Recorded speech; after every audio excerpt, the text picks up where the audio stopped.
कभी भी किसी को मजाक नहीं करना। जैसे आप किसी को व्यसन मुक्त बनाना चाहते हैं, वो व्यक्ति बहुत दारू पीता है, ठीक है, पीता है, अभी उसका कोई कमजोरी है जिसके कारण वो पीता है, तो उसको दारू से बाहर निकालना ये हमारा कर्तव्य है, लेकिन कभी उसके लिए टीका नहीं करना, टिंगल नहीं करना, उसका मजाक नहीं करना, क्योंकि जैसे ही आपने टीका किया, टिंगल किया, तो आपका सारा काम व्यर्थ है। उसको ये मान के कोशिश करना कि इसको कोई बहुत बड़ी कमजोरी है शरीर में। देखिए, व्यसन जब आता है ना शरीर में, तो शरीर की कमजोरी से आता है, दुर्गुण वो नहीं है। बहुत लोग कहते हैं कि ये व्यसन करता है इसलिए इसमें गुण कम है। गुण की कमी नहीं होती है, वो व्यक्ति को शरीर में कुछ कमजोरी आती है। कमजोरी क्या आती है?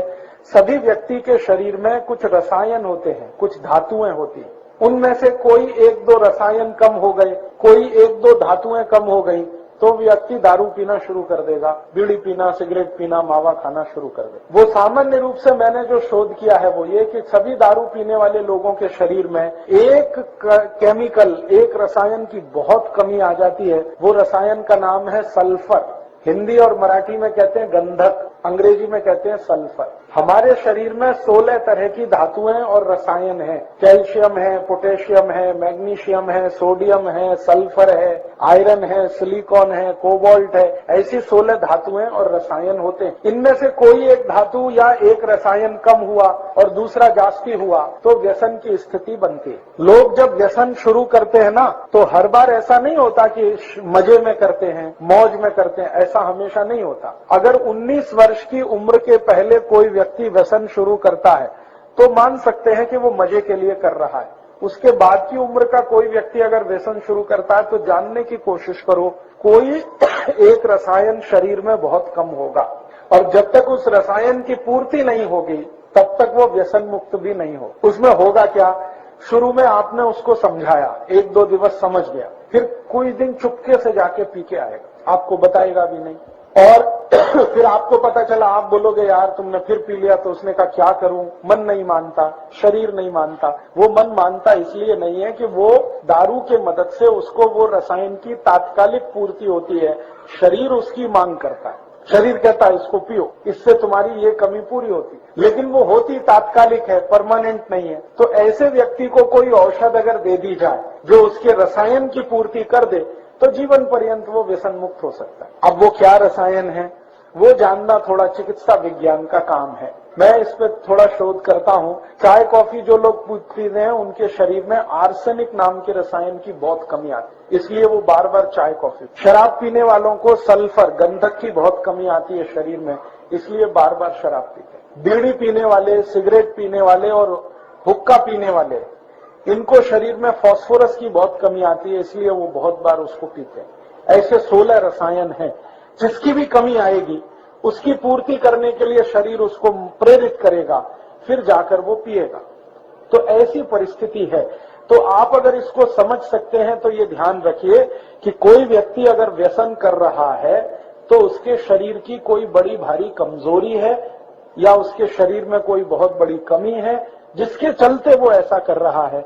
कमी दूर हो जाए तो वो नहीं करेगा। तो इसलिए मैंने आपसे कहा कि कभी भी आप किसी भी व्यक्ति की जो इस तरह के व्यसन में फंसा हुआ है, टीका नहीं करना, मजाक नहीं करना, हंसी खिल्ली नहीं करना उसकी, क्योंकि वो उसकी कोई बड़ी कमजोरी है। वो जानबूझ के कई बार ऐसा नहीं करता है, कोई बड़ी कमजोरी के तहत करता है। तो भारत में 23 लाख संत हैं, 23 लाख इस देश में संत हैं। 23 लाख से भी जास्ती हैं, 23,80,000 और कुछ 100 में भी होंगे। ये सरकार के आंकड़े हैं। इतने साधु संत हैं, महात्मा हैं, और 107 कोटि का भारत है। अगर ये कर लेते तो भारत में इतना भ्रष्टाचार, इतना अनाचार, इतनी व्यसन क्यों होती? तो साधु संत दूसरे को नहीं सुधारते, वो अपनी सेवा कराते। उनको अहंकार इस बात का है कि वो समाज को सुधारना कर रहे हैं, वो कोई समाज को सुधारना नहीं करते।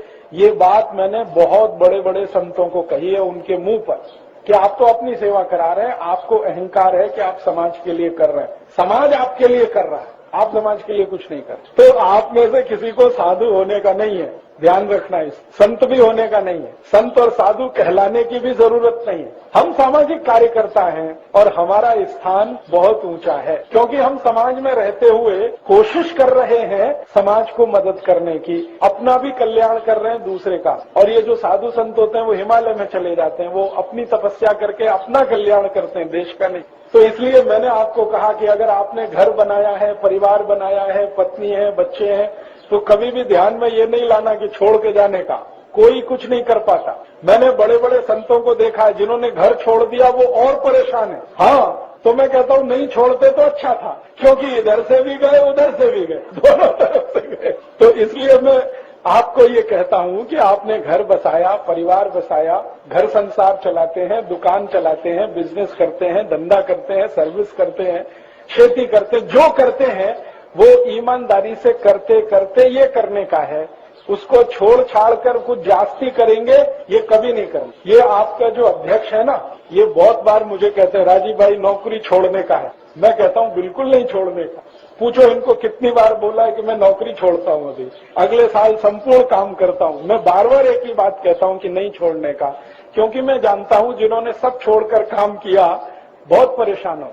इसलिए समाज के बीच में रह के हमें करना है, परिवार के बीच रह के करना है। और अगर आप परिवार समाज में रह के करते हैं तो बहुत तारीफ की बात है।